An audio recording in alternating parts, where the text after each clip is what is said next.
গাইবান্ধার কৃতি সন্তান ডক্টর এজাজ, তিনি একজন ডাক্তার, সেই সাথে একজন গুণী অভিনেতা।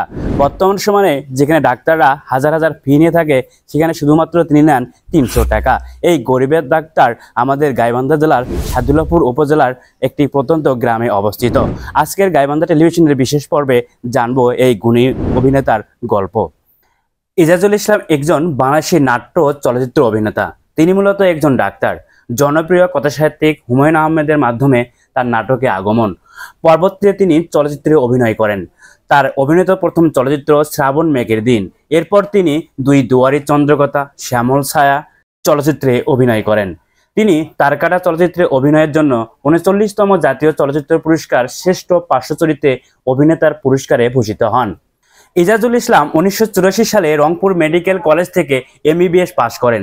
পরে বঙ্গবন্ধু শেখ মুজিবুর মেডিকেল বিশ্ববিদ্যালয় থেকে নিউক্লিয়ার মেডিসিন স্নাতকোত্তর পাশ করেন তিনি। চিকিৎসা জীবন। এজাজ একজন ডাক্তার হিসেবে তার কর্মজীবন শুরু করেন। তিনি গাজীপুর চৌরাস্তায় একটি চেম্বারে নিয়মিত রোগী দেখেন। তিনি সরকার নির্ধারিত 300 টাকা ফিতে রোগী দেখেন। তার ভিজিট ফি কম হওয়ার তাকে গরিবের ডাক্তার নামে ডাকা হয়। 2017 সালের অক্টোবর মাসে এজাজুল ইসলাম ঢাকা মেডিকেল কলেজ থেকে নিউক্লিয়ার মেডিসিন প্রধান হিসেবে যোগদান করেন। ভিজিট ফি কম নেন ডক্টর এজাজুল ইসলাম, তাই তাকে সবাই গরিবের ডাক্তার বলে ডাকেন। দর্শকের কাছে তার বড় পরিচয় দেশের অন্যতম জনপ্রিয় অভিনেতা। তিনি ঢাকা বিশ্ববিদ্যালয় কলেজের নিউক্লিয়ার মেডিসিন বিভাগে প্রধান হিসেবে দায়িত্ব পালন করেন এবং সুন্দরভাবে দায়িত্ব পালন করে আসছেন। অভিনয় জীবন। এজাজুল ইসলাম হুমায়ুন আহমেদের পরিচালিত ধারাবাহিক নাটক সবুজ সাথী দিয়ে অভিনয়ে যাত্রা শুরু করেন। 1999 সালে হুমায়ুন আহমেদের শ্রাবণ মেঘের দিন চলচ্চিত্রের মাধ্যমে তিনি বড় পর্দায় অভিনয় শুরু করেন। চলচ্চিত্রটি সার্বিক ব্যবস্থাপনার দায়িত্ব ছিলেন তিনি। পরবর্তীতে তিনি হুমায়ুন আহমেদের পরিচালিত দুই দুয়ারি, চন্দ্রকথা, শ্যামল ছায়া, আমার আছে জল চলচ্চিত্রে অভিনয় করেন। 2005 সালে দেবাশিস বিশ্বাস পরিচালিত কমেডি ধাঁচের টক ঝাল মিষ্টি ছায়াছবিতে পুলিশের চরিত্রে অভিনয় করেন তিনি।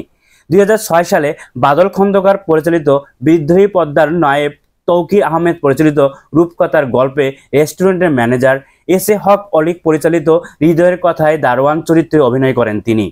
পরের বছর জাকির হোসেন রাজু পরিচালিত স্বামীর সংসার ছায়াছবিতে অভিনয় করেন। একই বছরে মতিন রহমান পরিচালিত রোমান্টিক কমেডি তোমাকেই খুঁজছি ছায়াছবিতে অভিনয় করেন তিনি। পরবর্তীতে অনন্য মামুন পরিচালিত খোঁজ দ্য সার্চ এবং আশরাফুর রহমান পরিচালিত তুমি আসবে বলে মুক্তি পায় তার ছবি। 2014 সালে তিনি মোহাম্মদ মোস্তফা কামাল রাজ পরিচালিত তারকাটা ছবিতে দুর্দান্ত অভিনয় করেন।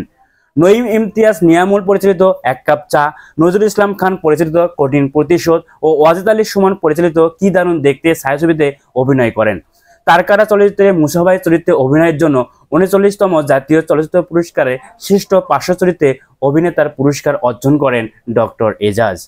সর্বশেষ শাহিদ খানের অভিনীত রাজকুমার সিনেমাতে অভিনয় করেন ডক্টর এজাজ।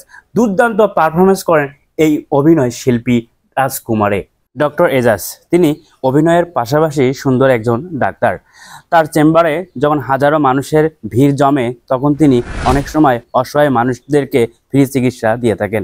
আর এই ফ্রি চিকিৎসা এবং অল্প চিকিৎসা এবং স্বল্প টাকার পরিমাণের কারণে আজকে তিনি গরিবের ডাক্তার এবং সেই সাথে একজন সম্মানীয় ব্যক্তি।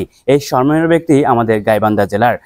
গাইবান্ধা টেলিভিশনের এই বিশেষ পর্বে গাইবান্ধার এই কৃতি সন্তানকে অনেক অনেক অভিনন্দন। এগিয়ে যাক ডক্টর এজাজ। সঙ্গে আছি বুলবুল আহমেদ, গাইবান্ধা টেলিভিশন।